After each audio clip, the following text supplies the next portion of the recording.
fantasias desarmadas, nem escudos nem espadas, só amor por todos nós. Toda noite sem estrelas ele ilumina, e as nuvens mais escuras ele desfaz. Ele veio e agitou a nossa alma e tirou a nossa calma, mas nos trouxe a sua paz, mas nos trouxe a sua paz, mas nos trouxe a sua paz.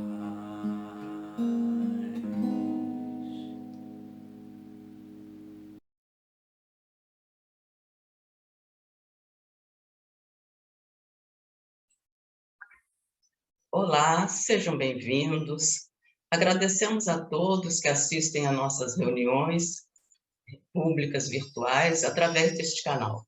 É bom estarmos aqui novamente. Nesse instante, vamos dar início à nossa reunião pública virtual. Lembramos que nossos estudos são baseados nos livros O Evangelho segundo o Espiritismo e o Livro dos Espíritos, que estudamos alternadamente. Nesta oportunidade, o tema será do Livro dos Espíritos, dentro do capítulo Emancipação da Alma, Letargia, Catalepsia e Mortes Aparentes, abrangendo as questões 422 a 424. As reflexões sobre esse assunto nos serão trazidas pelo nosso querido irmão de ideal espírita, João Aparecido, bastante conhecido por nós, também muito ativo e conhecido em todo o movimento espírita. João, suas saudações iniciais. Muito bem, para nós uma grande alegria estarmos neste início de ano, retornando aos nossos companheiros da casa e os internautas que acessam o canal do Lar de Teresa, levando a mensagem na abertura do centenário, do ano do centenário da fundadora do Lar Teresa, a nossa querida Brunilde Mendes do Espírito Santo, onde nós desejamos, todos os integrantes do Lar Teresa, demonstrar o sentimento de gratidão pela oportunidade de estarmos amparados por essa árvore frondosa que se tornou o Lar de Teresa. Como nem todos têm essa possibilidade, a voz de manifestar a sua gratidão, nós tomamos a iniciativa através das várias pessoas que se sucederão, demonstrando esse carinho, que ela soube realmente estimular no íntimo de cada um, produzindo frutos que hoje nós observamos através de todas as pessoas que transitaram, que estão, que virão através dessas portas abertas do Lar de Teresa. Então, é a manifestação da nossa gratidão. Uma mensagem carinhosa durante este ano do centenário, considerando que ela completará seus 100 anos no 1º de agosto deste ano. Ela nasceu 1º de agosto de 1922. Então, estas são as nossas primeiras palavras. Muito bem, João. Então, agora faremos a leitura da nossa página inicial. Do meu porto, ao caro amigo Manuel Quintano. Viajou vacilante e extenuado, depois de atravessar a sombra imensa, encontrei o país abençoado, onde vivi a celeste recompensa. Adeus mágoas da noite estranha e densa, das angústias e sonhos do passado. Não conservo senão o amor e a crença, ante novo caminho iluminado. É doce descansar após a lida, banhar o coração na luz da vida, rememorando as dores que passaram. E dos quadros risonhos do meu porto, rogo a Jesus conceda reconforto aos corações amados que ficaram. Espírito Albérico Lobo, página do livro Parnaso de Além-Túmulo, psicografia de Francisco Cândido Xavier. Vamos então fazer a nossa oração inicial. Senhor querido Mestre, aqui estamos mais uma vez, reunidos em Teu nome, procurando relembrar os Teus ensinamentos. Começamos neste momento as palavras do João, lembrando a nossa querida Dona Brunilde, que nos traz muita emoção. Muita gratidão por aqui estarmos nesta casa, pelas muitas oportunidades que temos tido de, nestas reuniões virtuais, continuarmos unidos e estudando. Abençoa-nos, Senhor, a todos nós neste momento, que possamos ter a ajuda dos benfeitores que sempre estão conosco, para que melhor possamos entender e interiorizar as lições que serão nos trazidas hoje. Fica conosco, Senhor, permite assim que em Teu nome, em nome dos benfeitores amigos, e sobretudo em nome de Deus, possamos iniciar a palestra deste momento. Graças a Deus. João, a palavra é sua. Muito bem, Aninha. Então, o tema proposto, como a Ana divulgou, é um tema com uma certa complexidade para quem não tem um embasamento doutrinário. E o nosso carinho com todos que estão nos ouvindo, começando por essa abertura que a internet possibilita, atenção aos nossos seguidores que ainda não tiveram acesso às obras básicas da doutrina espírita. Então, estamos aqui ainda transitando do dia 25 de dezembro. 25 de dezembro, para toda a cristandade, ele veio. Ele, o nosso Mestre Jesus, ele veio com o objetivo, o messianato. O messianato dele está apontado por Emmanuel na abertura do livro A Antologia Mediúnica do Natal, onde está a saudação feita pelos anjos. Glória a Deus nas alturas. Paz na terra, boa vontade para com os homens. Essa tríade que norteia exatamente o mecenato de Jesus. Ele vem trazer uma nova visão da paternidade divina. Não é mais aquele Senhor do Velho Testamento, agora é nosso Pai.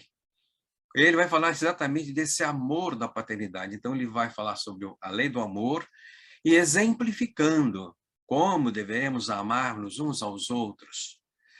Depois, também ele é considerado, no dia 1º de janeiro, o Dia Mundial da Paz, o príncipe da paz.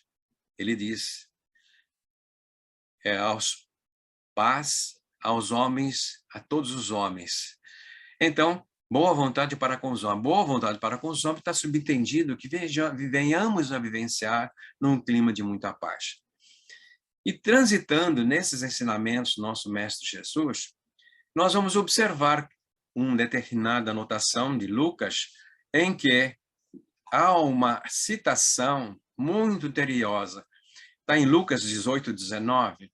Nesta passagem, uma determinada pessoa se dirige a ele, utilizando a expressão, bom mestre, que farei para herdar a vida eterna? Está em Lucas 18, 20. 18, 18, 18, 20. Então, Jesus responde a ele, por que me chamas bom? Bom só o Pai o é. Então, essa primeira informação fica característica nessa dualidade. Deus, o Criador, e Jesus não é o Deus. Ele se coloca exatamente na condição de filho. Então, só Deus é bom. Ele ainda ratifica dizendo, mestre eu sou, porque eu vim para ensinar. E aí, essa passagem prossegue mais além. O que queremos destacar ali, ele como mestre, ele vem para ensinar. E vindo para ensinar, durante o período do seu ministério, que não foi mais do que em torno de 3 anos, ele ensina coisas profundas para a nossa vivência, quando ele diz, eu sou o caminho da verdade e da vida. E ninguém vem ao Pai a não ser por mim, já que ele é o caminho, tem que ser através dele, dos ensinamentos e dos exemplos que nos apresentou, que iremos chegar realmente ao nosso Pai, ao nosso Criador, em termos de desenvolvimento, em termos de progresso espiritual. Então, nós podemos observar dentro desse ângulo dos ensinamentos que ele ministrou, ele tem como cunho principal do seu próprio messianato, além de demonstrar a paternidade divina numa nova concepção existencial, Deus agora como Pai, também tem por finalidade demonstrar a existência, a sobrevivência com mantendo a individualidade e a imortalidade da alma. Então, quando ele passa pelo martírio da crucificação, estava previsto, ele tinha realmente essa visão que ele seria o vexilário do cristianismo, ou da doutrina cristã, melhor dizendo, porque não haveria outra forma dele marcar a passagem pela terra e não cair no esquecimento. Durante séculos e séculos, a humanidade aprendeu a reverenciá-lo através do crucifixo, dele crucificado. O Cristo morto na cruz para nos salvar pelos nossos pecados. Isso nos foi ensinado séculos e séculos. Porém, ele prometera o Consolador. O Consolador, unido por ele, disse, mais tarde, isso dirigindo-se aos seus discípulos, despedido deles, eu vou para o meu Pai, mas não vos deixarei órfãos.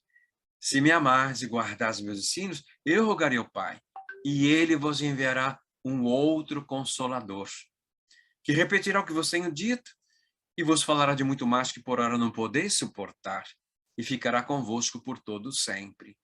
Então, cumprindo a promessa, quando a humanidade atinge um nível de maturidade, de raciocínio, desenvolvimento da inteligência, e começa a questionar em todos os ângulos.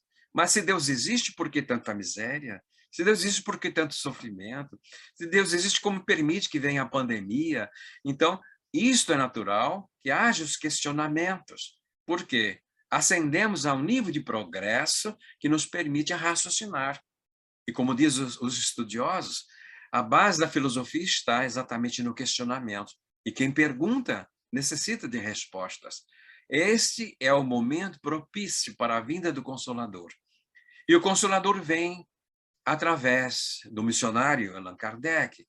O Consolador vem à doutrina espírita, ou espiritismo, em forma de perguntas e respostas no primeiro livro, o livro básico, onde se fundamenta a filosofia da doutrina espírita. Nós vamos ali vasculhar 1019 perguntas, vamos encontrar várias delas que vêm exatamente responder os nossos questionamentos mais íntimos. Mas há necessidade, para adquirir conhecimento, fazer um estudo metódico, progressivo, para ir guiando a nossa base cultural do entendimento dos ensinamentos desse Consolador prometido por Jesus. Mas fazendo um gancho entre a vinda de Jesus, que ele veio, como dissemos, como é que ele demonstrou a existência, sobrevivência e imortalidade da alma? Demonstrou exatamente quando estava se aproximando a sexta-feira de véspera, ele refere-se aos discípulos, estavam próximos ao templo de Jerusalém. Destruam este templo e em 3 dias eu edificarei outro.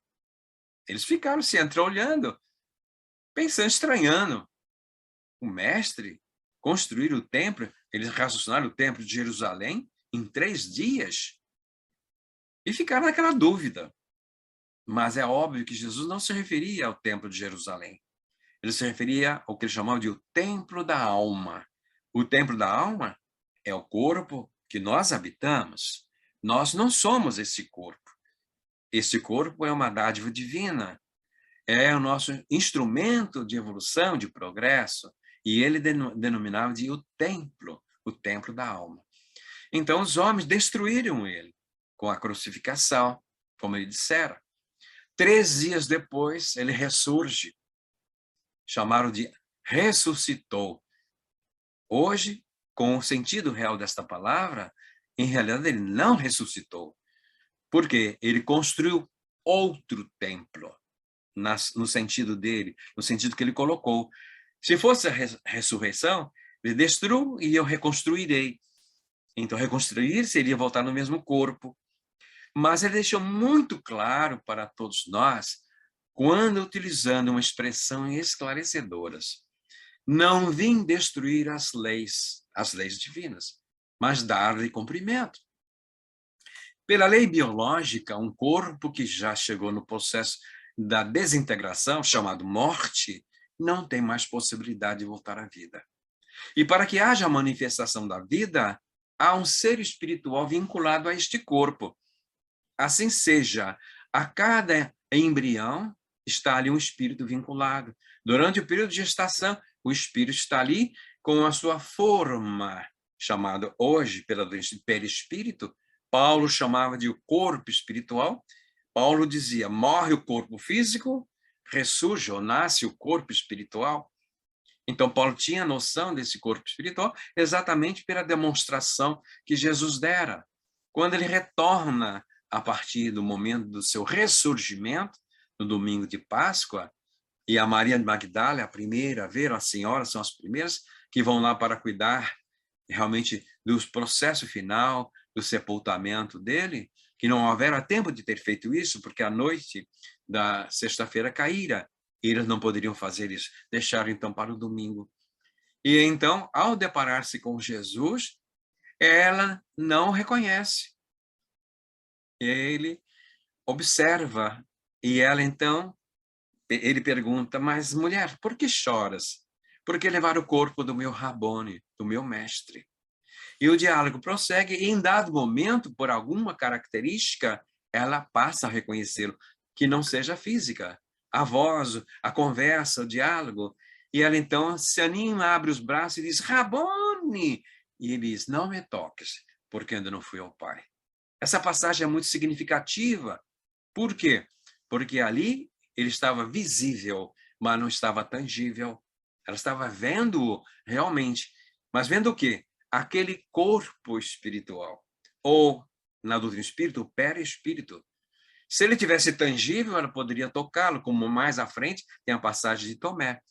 E ele convive com os discípulos por um largo período, em torno de 50 dias, cumprimentando os seus ensinamentos, as suas instruções, mas não mais com o corpo físico. Realmente ele está em corpo espiritual. Tem momentos que torna tangível, outros momentos não está tangível. Então aí ele demonstra exatamente o quê? Embora tenha sido crucificado, não ocorreu a morte espiritual. Ocorreu a morte do corpo físico. Então, ele foi que demonstrou para nós a imortalidade da alma com a sua potência. Isto é fundamental para nós, espiritualistas. Primeiro ponto é a nossa convicção da existência do Criador. O segundo ponto é a nossa própria imortalidade. Isso é tão importante que no Consolador Prometido, a doutrina espírita, nós vamos encontrar na questão 1019, exatamente terminando o Livro dos Espíritos, ali nessa questão está exatamente dentro do Conhece a Ti Mesmo. Ele, no finalzinho da resposta, Santo Agostinho usa a expressão tranquila, serena, que não deixa margem à dúvida, fazendo esse link com o ensinamento do nosso Mestre Jesus. Sabemos que vós dizeis ser certo presente e incerto futuro. Pois é exatamente esta ideia que estamos incumbidos, de eliminar do vosso íntimo a tal ponto que não reste a mínima dúvida acerca da imortalidade da alma.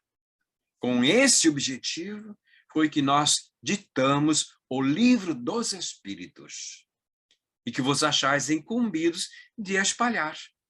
Então, primeiro há que desenvolver essa convicção em nós mesmos. Porque se nós não tivermos essa convicção, não conseguiríamos esclarecer as demais pessoas.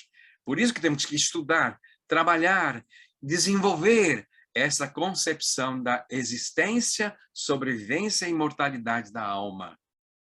E ela, os Espíritos colocam como sendo a questão-chave, o objetivo com que eles ditaram o Livro do Espírito.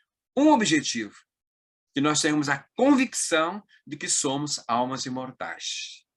E nós vamos ver no Livro dos Médiuns também, quando Allan Kardec coloca há espíritos, é óbvio, fala de mediunidade, os espíritos vão se manifestar, e ele então responde a esta pergunta, título do capítulo, ele então responde, a questão da existência dos espíritos é secundária para o nosso estudo. A condição primária é que nós tenhamos convicção de que somos almas imortais. Então, remonta a isso a questão 1019, novamente. E remonta exatamente à demonstração de Jesus, através da sua crucificação, a continuidade da existência, sobrevivência da alma. Ele demonstrou isso. Isso é fundamental para toda a cristandade, para a humanidade. Isso é tão importante que Allan Kardec coloca uma condição primária para o estudo da mediunidade. Se nós tivermos dúvidas sobre a existência da alma, como é que a gente vai acreditar na existência do espírito, que é a continuidade? Quando o corpo morre, esta alma que sobrevive e morre do corpo, volta à condição de espírito. Mas se eu não tenho certeza, tenho dúvidas sobre a minha própria existência como alma imortal, qual é a minha credibilidade em torno do que vai falar de espírito? Então, veja que há uma sequência didática, começando pelo começo e o prosseguimento desses estudos. E por que nós estamos fazendo esse preâmbulo? Porque são 3 perguntas apenas do nosso tema em estudo, sobre letargia, catalepsia e mortes aparentes. Ler as perguntas e comentar as perguntas é muito simples, mas não vai dirimir as dúvidas que elas normalmente ensejam, porque está inserido no capítulo sobre a emancipação da alma. Olha, se eu tenho dúvida, não acredito que sou uma alma imortal, como é que eu vou acreditar na emancipação dessa alma? Então, vejam que há uma progressão nesses estudos. Mas se eu já tenho essa convicção, estou trabalhando para desenvolver esta convicção, então eu posso falar da emancipação da alma. Então, nós não somos os corpos, nós somos espíritos habitando o corpo, e nesta condição da existência corporal, o espírito passa a denominar-se de alma. Então, quando se fala alma, está implícito que é um espírito encarnado, um espírito que está na existência corpórea. Quando se fala espírito, ele está de retorno à vida espiritual, não tem mais o corpo físico, ele tem um corpo espiritual, segundo Paulo, ou o perispírito, como diz a doutrina espírita em O Livro dos Espíritos. Uma vez que nós não temos dúvidas sobre a existência, a sobrevivência e mortalidade da alma, então poderemos falar exatamente como Jesus nos deu os exemplos desse tema. Então, esse tema Jesus trabalhou em 3 passagens muito significativas no Novo Testamento. Então, quando ele diz, não vim destruir as leis, mas dar-lhes cumprimento, vem-nos a lembrança daqueles fenômenos chamados de ressurreição. Primeiro, o filho da viúva de Naim depara-se com a viúva desesperada, e aquele jovem, através da ação de Jesus, desperta e retorna à vida corporal. Da mesma forma vai acontecer com a filha de Jairo. Talita, Talita come, menina, desperta. E ela desperta e ele recomenda que ele dê um caldo, que ela está realmente necessitando de substância. E vamos ver então no mais estuante o fenômeno de Lázaro. As irmãs de Lázaro mandaram o aviso dizendo que ele estava prestes a desencarnar, prestes a morrer. E Jesus, tranquilamente, continuou no seu ministério. E no 4º dia ele vem à casa das irmãs de Lázaro. E então fazem o comentário, mas Senhor, agora Lázaro morreu. Se tivesse vindo antes, pegaria ele ainda com vida. E Jesus responde com toda segurança, Lázaro não morreu. Então veja a presciência de Jesus. Jesus sabia o que estava acontecendo com Lázaro. Por isso não havia necessidade afogadilho de correr. E por outro lado, a oportunidade deixaria ele dar uma demonstração exatamente desse fenômeno que transitou séculos e séculos, baseado exclusivamente em Lázaro. Então diz que Lázaro dorme, ele manda que rolem a pedra do sepulcro, e Lázaro, levanta-te. E Lázaro levanta. Todos estranhando, mas ele estava morto. E Jesus está fazendo ele ressuscitar. Não, Lázaro dormia, segundo Jesus. E aí está fundamentado porque ele usou a expressão, não vim destruir as leis, mas dar-lhe cumprimento. Se ele fizesse um ser que tivesse morrido, tá? Essa alma teria se desligado do corpo. E então, religar a alma a um corpo morto seria contrariar uma lei biológica. Uma vez que a alma deixe definitivamente o corpo, volte à condição de espírito, não tem mais possibilidade de voltar a reanimar este corpo. Então, Lázaro dormia. Então, nessa passagem, nos permite exatamente transitarmos por essas questões do Livro dos Espíritos. A questão 422. Os letárgicos e os catalépticos, em geral, veem e ouvem o que em derredor se diz e faz, sem que possam exprimir, que estão vendo e ouvindo. É pelos olhos e pelos ouvidos que têm essas percepções? Perguntou Allan Kardec. E os espíritos responderam, não, não é pelo ouvido e nem pelos olhos que eles têm as percepções. Porque o corpo está ali, de uma certa forma, hirto. Então, eles têm como? O espírito tem consciência de si mesmo, mas não pode comunicar-se. O espírito está consciente do fenômeno que está acontecendo, porém o instrumento, que é o corpo, naquele momento não está disponível para ele se comunicar. Aí a sua pergunta, por quê? Porque aí se opõe o estado do corpo. E esse estado especial dos órgãos vos prova que no homem há alguma coisa mais do que o corpo, pois que então o corpo já não funciona e, no entanto, o espírito se mostra ativo. Então, vejam, é altamente elucidativo esse fenômeno em termos da letargia e catalepsia. Porém, ainda fica uma dúvida sobre esses dois fenômenos. E Allan Kardec volta na pergunta 423.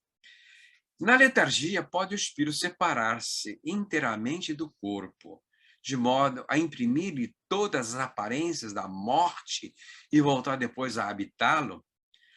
Vejam, criteriosamente a pergunta, na letargia, pode o espírito separar-se inteiramente do corpo, de modo a imprimir-lhe todas as aparências da morte e voltar depois a habitá-lo?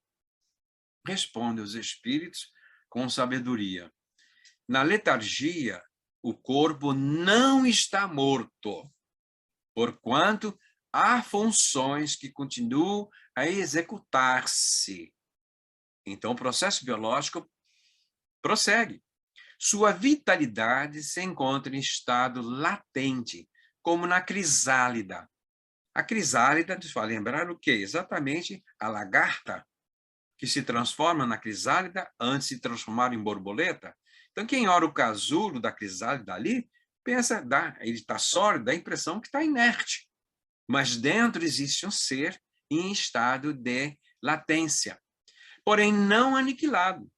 Então, nem o ser, o corpo está aniquilado, o corpo do ser humano, no caso a letargia, como tampouco aquela lagarta que está em processo de metamorfose. Ora, enquanto o corpo vive, o espírito que se acha ligado, em se rompendo por efeito da morte real e pela desagregação dos órgãos, os laços que prendem um ao outro, integral se torna a separação, e o espírito não volta mais ao seu envoltório. Desde que um homem aparentemente morto volve à vida, é que não era completa a morte. Então, no fenômeno da letargia, vejam, todo o organismo ainda está no seu processo biológico chamado vida, e vida física. O princípio vital está animando aquele corpo num ritmo bem reduzido. E o vínculo do espírito encarnado, ou seja, da alma, continua existindo. Se houver o rompimento desse vínculo, então é o fenômeno chamado morte. Na pergunta 424, por meio de cuidados dispensados a tempo, pode reatar-se laços prestes a se desfazerem e restituir-se a vida a um ser que definitivamente morreria se não fosse socorrido? Sem dúvida, e todos os dias tendes a prova disso. O magnetismo, em tais casos, constitui muitas vezes poderoso meio de ação, porque restitui ao corpo o fluido vital que lhe falta por manter o funcionamento dos órgãos. Então, vejamos, neste processo, nós observamos, quando Allan Kardec faz a pergunta, se, por meio de cuidados pensados a tempo, pode reatar-se os laços prestes a se desfazerem, ainda não se desfizeram, e restituir-se à vida um ser que definitivamente morreria se não fosse socorrido. Exatamente quem respondeu isso de uma forma prática foi Jesus despertando Lázaro. Ali a vida estava no processo de extinção. Não havia ainda ocorrido o desligamento dele, Lázaro, como alma, do corpo físico, mas estava em vias de. E Jesus, com seu magnetismo, com a sua potência, consegue realmente trazê-lo de volta, despertando desse sono letárgico. Então, para enriquecer o nosso raciocínio, vejamos, transitamos pelo exemplo de Jesus, ele demonstrando exatamente esse fenômeno letárgico que é tão antigo quanto a humanidade.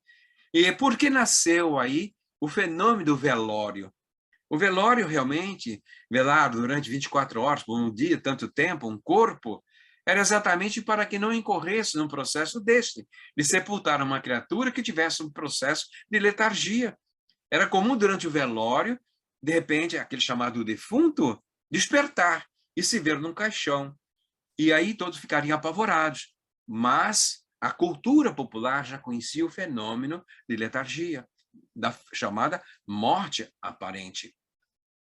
E nos dias atuais, esta morte aparente tem uma nova denominação dentro do campo das pesquisas dos intelectuais da área da ciência biológica. E nós conhecemos, então, essas experiências como EQM, experiência de quase morte. Quantos fatos são narrados na nossa imprensa, na atualidade, de criaturas que estavam praticamente com a vida extinta, de repente desperta e retorna à vida. E o maior exemplo que nós citamos, para poder servir de embasamento, fora dos arraiais da doutrina espírita, do movimento espírita, do conhecimento espiritualista, mas no âmago do campo científico, nós lembramos exatamente um livro lançado há pouco tempo atrás, é Uma Prova de Deus. Então, é de um neurocirurgião que sofre um fenômeno de EQM durante 6 dias. E aí, os seus companheiros, fazendo a monitoração desse corpo, constatavam que o cérebro estava totalmente inativo. E as secreções que eles tiravam pela medula, pela coluna, dava a noção de o cérebro completamente comprometido.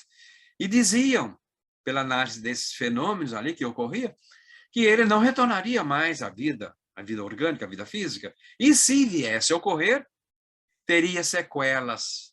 Não teria como evitar sequelas. Porém, no 7º dia, ele desperta, lépido e fagueiro, com plena consciência do que aconteceu nos 6 dias que transcorreram. E então, vem a análise final. Mas o cérebro estava totalmente inativo, monitorado pelo eletroencefalograma. Não tinha nenhuma atividade cerebral. De onde vem essa memória? E ele usa a expressão, se meu cérebro não está funcionando, então eu tenho uma memória extracerebral.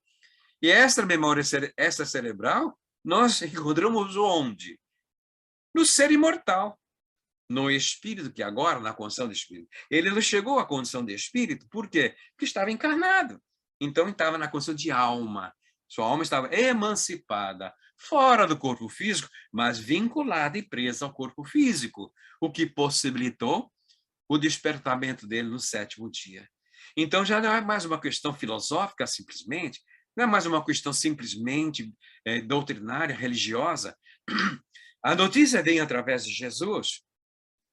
A doutrina espírita nos oferece recursos para entender, compreender toda essa fenomenologia a partir da fala filosófica, mas é do campo da ciência a comprovação científica desta realidade. Então, estamos vendo nos dias atuais que esse boom do conhecimento desta potente revelação, quer através de Ian Stevenson, das crianças relembrando vidas passadas, memória extracerebral. Então, esta memória de outra existência aflorando na infância, quer nessas experiências de quase morte, de AQM, isso leva, abalando o alicerce da nossa ciência acadêmica, principalmente na área médica, a reformular todos os seus conceitos, entre tendo um carinho, uma atenção agora para a espiritualização da medicina. Então, cuidar o ser com espiritualidade. Não estão preocupados com religião, mas é o valor daquele ser que demonstra que prossegue além da vida física. É uma realidade patente. Então, meus queridos irmãos, todos os meus irmãos, todos os que nos ouvem, assistem nesse instante, a ele veio Jesus.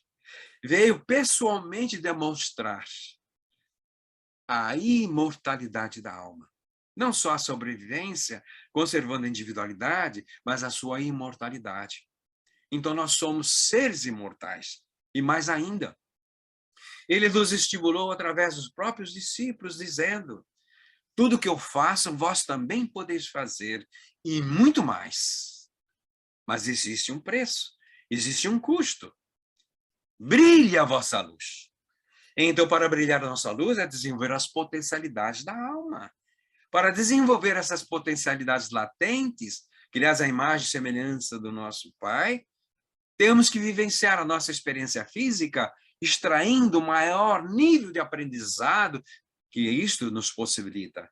Valorizar a nossa vida, valorizar o nosso relacionamento, desenvolver nossos sentimentos, compartilhar a nossa solidariedade com os nossos semelhantes. Em última análise, como diz o nosso Mestre Jesus, amai-vos uns aos outros, como eu vos amo.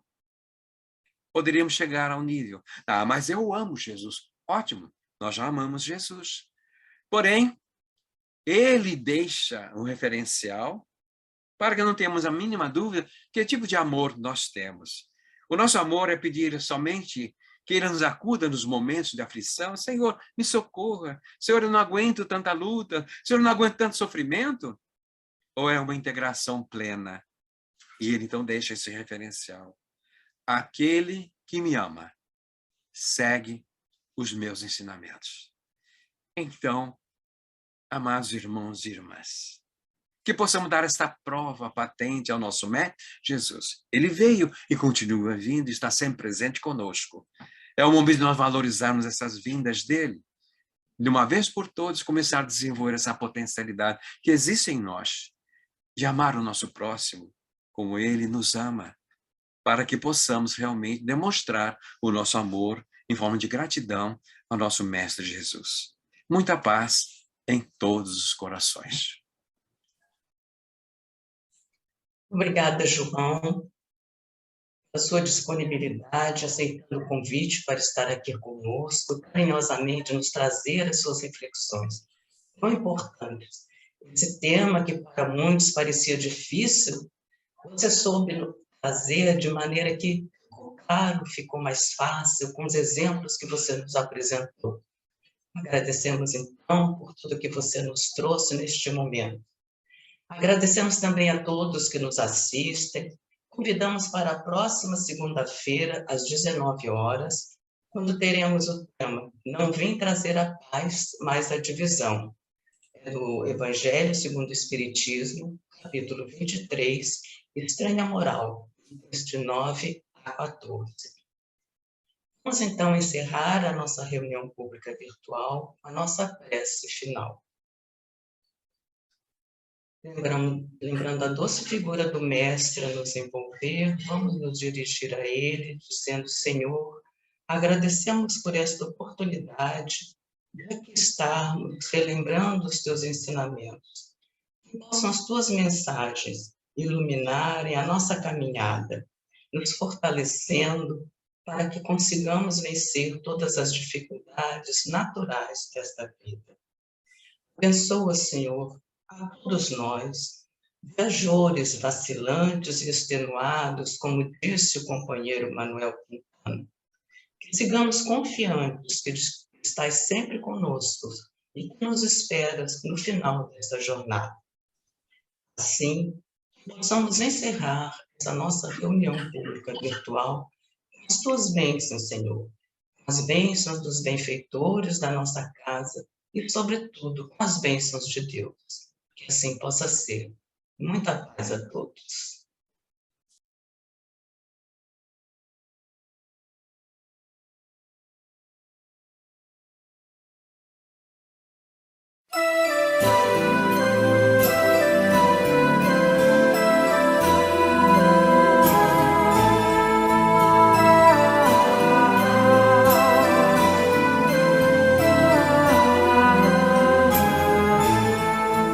Ele veio, pão da vida, a luz do mundo, em olhar quente e profundo, e solene tinha voz.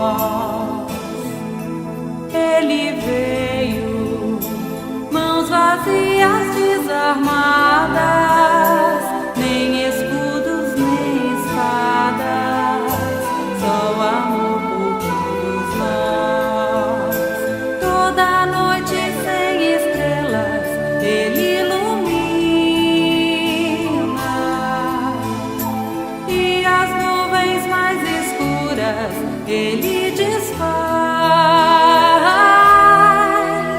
Ele veio e agitou a nossa alma e tirou a nossa calma, mas nos trouxe a sua paz, mas nos trouxe a sua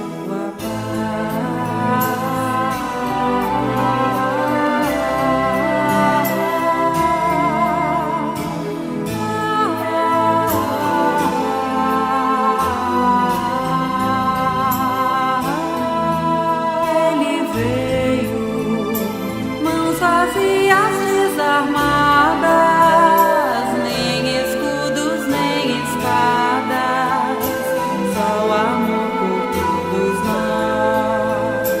Toda noite sem estrelas ele ilumina,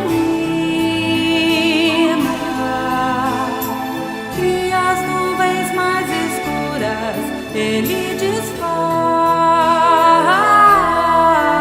Ele veio e agitou a nossa alma e tirou a nossa calma, mas nos trouxe a sua paz, mas nos trouxe a sua paz, mas nos trouxe a sua paz.